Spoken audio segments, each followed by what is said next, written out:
Thank you very much. Thank you for having me over to talk about my book.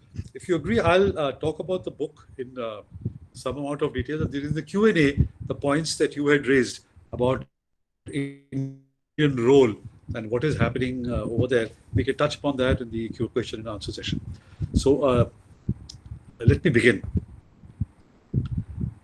See, when I was researching for my first book, Pakistan Courting the Abyss, I came across two laments that greatly moved me. The first was the anguished cry of a Baloch father at the enforced disappearance, that is, the extrajudicial abduction of his son. And he spoke and he said, and I quote, "I'm tired of speaking, of crying, of telling a story again and again.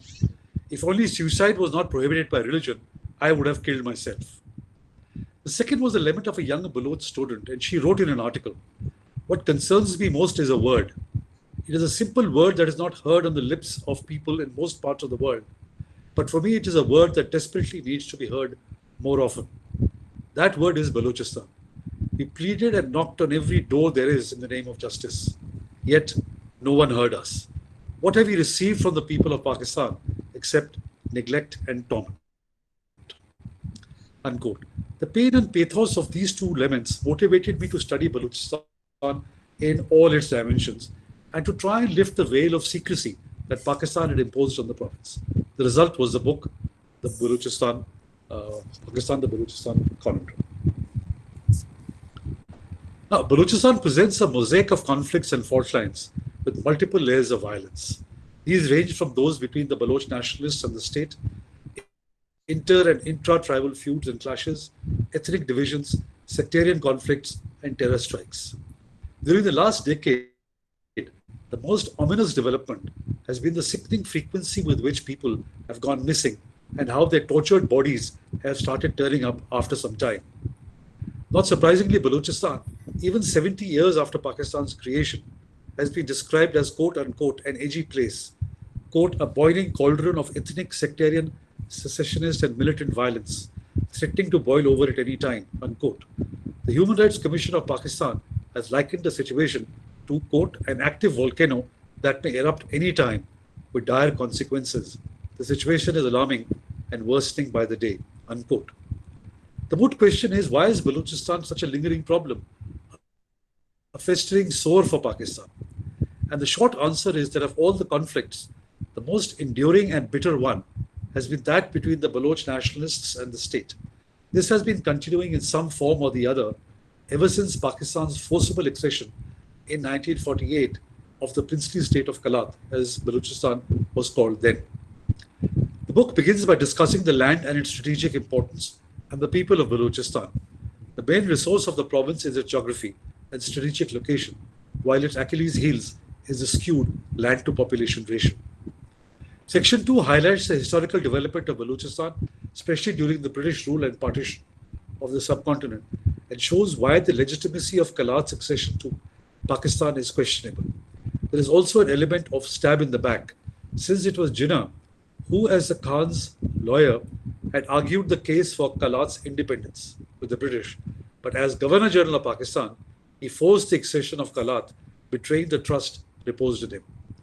Section 3 focuses on the roots of Baloch alienation, with emphasis on the political and economic exploitation of the resources of Balochistan over the decades and the consequent deprivation of the people. Section 4 discusses in detail the development of Gwadar Port and the China-Pakistan economic corridor that has been billed as a game changer for Pakistan. Will it be a game changer for Balochistan too? If so, why are the Baloch so opposed to it? Section 5 looks at the current insurgency in Balochistan. It started in the early 2000s and has crossed the tribal barrier. It has now acquired grassroots support and the momentum of its own that has enabled it to survive over the last decade and a half. This section also examines the response by the Pakistani state, especially the army, to this challenge. The last section looks at the serious human rights violations, especially by the state, in trying to deal with the insurgency. Kept under wraps for long, the true situation of the human rights violations are gradually beginning to see the light of day. An important element of such violations is a crackdown on the media to keep a lid on the happenings in Balochistan and to ensure that only the state's narrative prevails. Finally, the conclusion touches upon what the future holds for Balochistan and for Pakistan. Pakistan's conundrum is that Balochistan is too large and too strategically important a province to loosen its grip.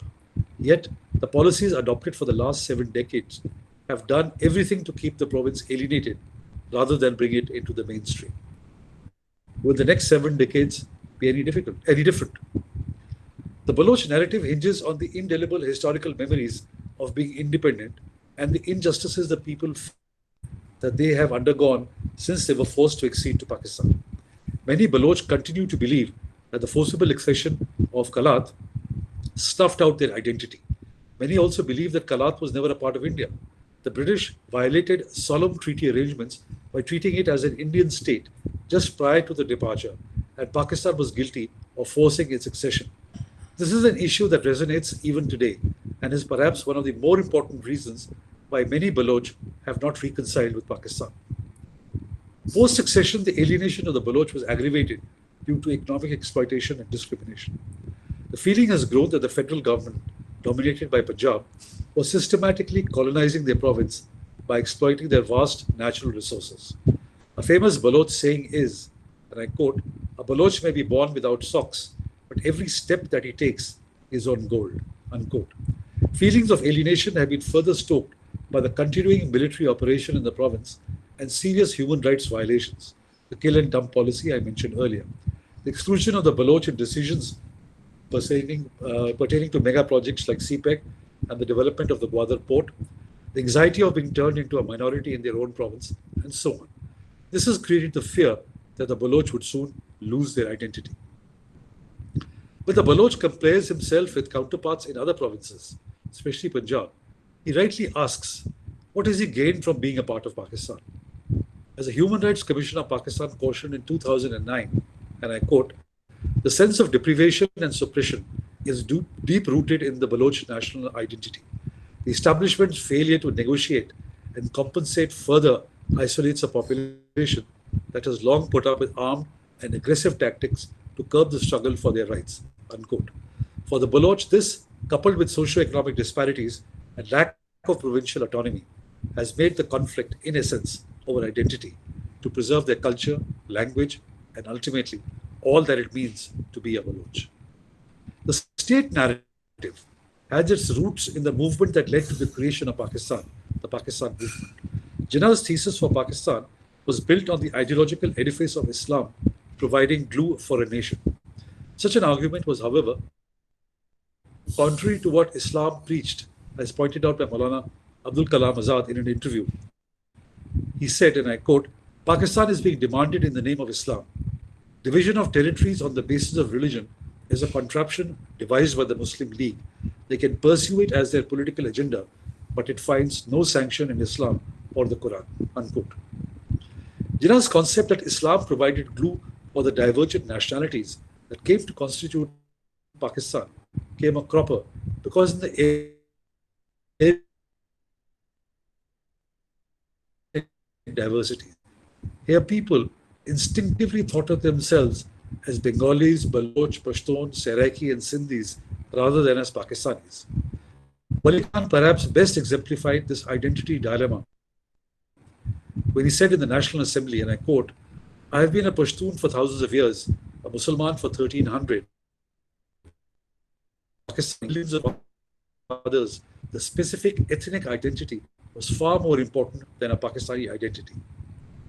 The creation of a state based primarily on an Islamic identity led to a host of issues when faced with the people like Baloch, whose tribal traditions were of a far more secular nature, or the Bengali, for whom the language was a more important part of their identity than religion.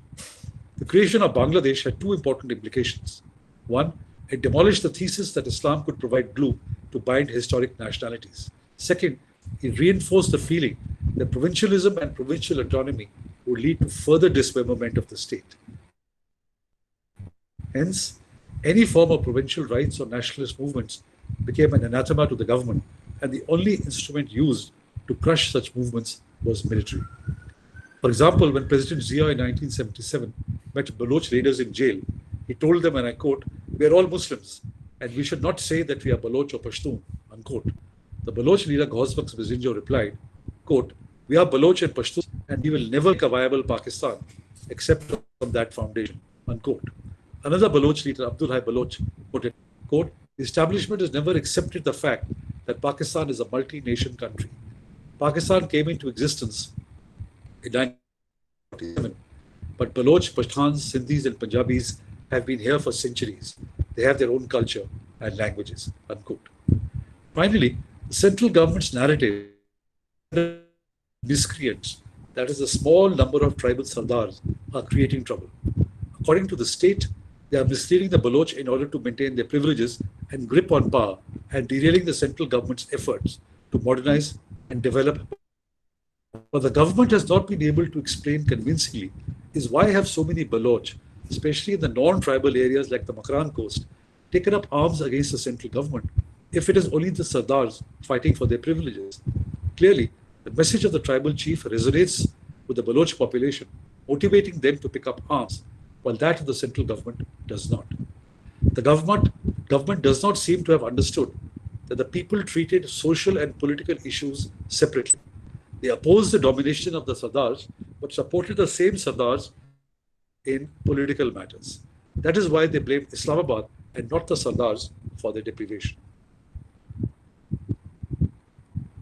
I'll briefly recap the main reasons for the insurgency, which will preempt a question later on. A basic cause for the frequent insurgency is the fact that the Baloch did not want accession with Pakistan in the first place, as I mentioned. Second is the legacy of betrayal. The solemn promises made on the Quran were broken by the Pakistan Army in 1950 and 1958. The indiscriminate use of air power by Pakistani and Iranian forces on Baloch women, villages and children in 1973-77 and the killing of Nawab Akil Bukti in 2006 have all left a bitter legacy of congealed hatred. Economic exploitation. Mounting anger over the exploitation of Balochistan's resources to benefit Punjab and the denial of the benefits of natural gas and mineral resources to the Baloch in the form of increased royalty payments. Fourth, Gwadar and CPEC. The denial of any meaningful role to the Baloch in decisions relating to the construction and administration of the Gwadar port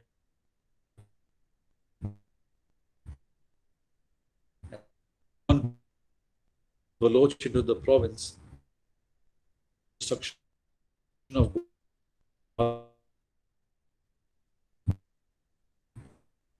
Sixth, administrative marginalization.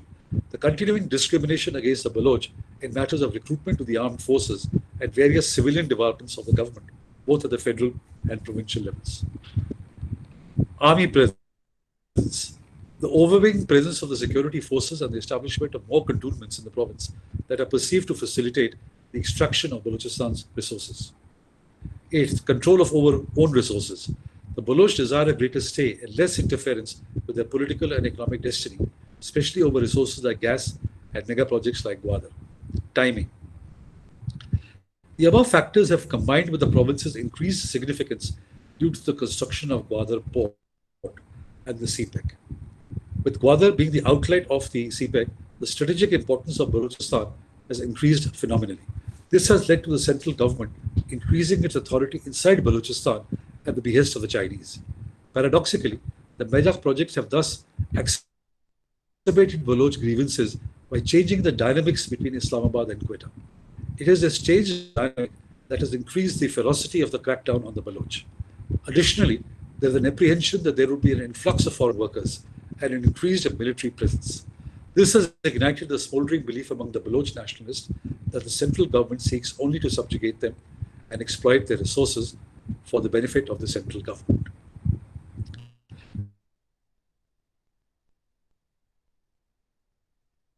Let me talk in some. Balochistan's national gas production has been critical to Pakistan's economy. However, the Baloch have failed to benefit from their gas deposits. In fact, Balochistan consumes only 17% of its gas, while 83% is provided to the rest of the country. Even Dera Bukti, where Sui is located, was supplied with gas in the mid-1990s, almost 40 years after gas was discovered in the district. Quetta was supplied with natural gas only as late as 1980. In May 2014, the Senate was informed that out of the 32 district headquarters of Balochistan, only 13 had natural gas facility, and 59% of the urban population in the province was deprived of it. In comparative terms, almost 97% of Punjab's urban population has access to gas. The injustice is not only in consumption, but is also significant in the discriminatory, well-held prices on the basis of which provinces get 12.5%. Till recently, Balochistan's average gas field well-held price in rupees per MMBTU, that is metric billion British thermal unit, was rupees 66. But for Sindh, it was 142, and for Punjab, it was 162. The reason for this differentiation was because it was based on per capita provincial income in 1953. This has resulted in a well-held price in Balochistan that is far lower than in Sindh and Punjab, resulting in Balochistan receiving far less in royalties than the other two provinces. The well-held price of gas was enhanced to 163 rupees MMBTU only in 2009-10. Moreover, the royalty itself and gas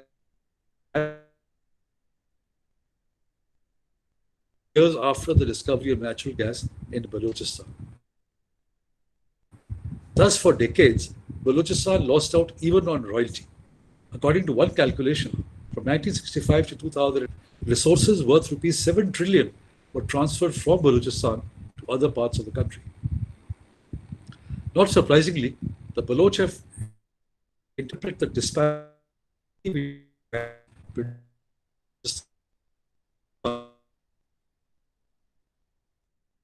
preventing the centre's exploitation and extraction in the regions that are resource-rich, such as the Bukti and Mari homelands.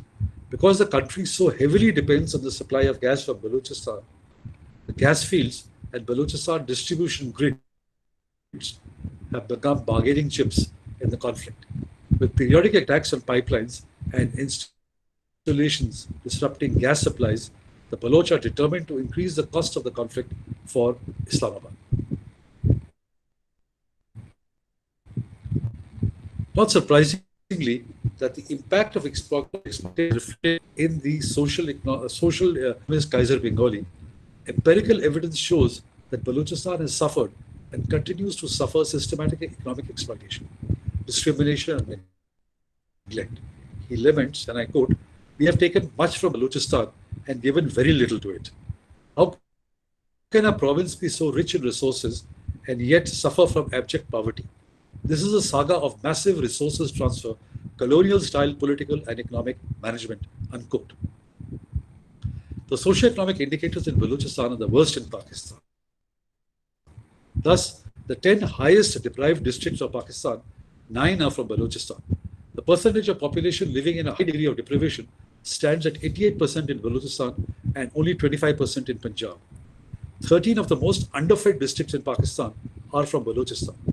Rural poverty in Balochistan was 21% in 1998-99, 9% in 2005-2006.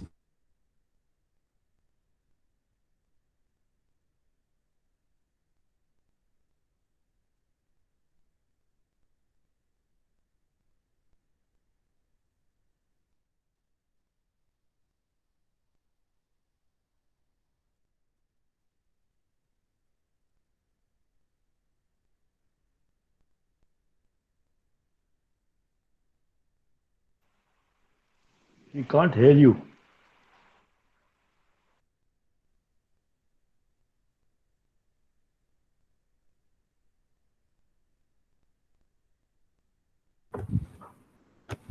Can you hear me? Hello? Yes, yes, now we can hear you. Okay. The MMR in Pakistan is 276 per 100,000 live births, whereas Balochistan has the highest MMR of 758 per 100,000 live births, which is comparative only to war-torn Somalia and Liberia.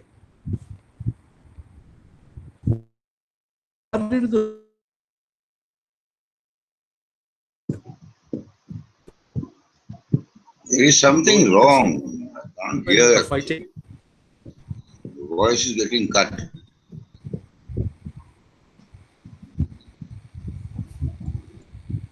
My voice here is showing fine. यहाँ तो ठीक दिखा रहा है मुझे volume भी. नहीं, आप बोलते रहिए, वो आपका कनेक्शन वीक होगा, बीच बीच में कट जा रहा है. You can continue. Now we can hear you. Okay. So I'll quickly finish. Yeah. So at one end are the separatists who want separation from Pakistan, and the other end are those politicians who are opposed to violence or separation from Pakistan. But they also want greater provincial autonomy and control over their affairs. Other elements of the situation are worth noting. A, the level of violence and brutality of the state has escalated to a higher level. Second, the persistent lack of information on the media, and the only time it figures when there is a violent incident. And third, the US and other Western powers have remained largely mute spectators despite appeals of the Baloch to pressurize Pakistan.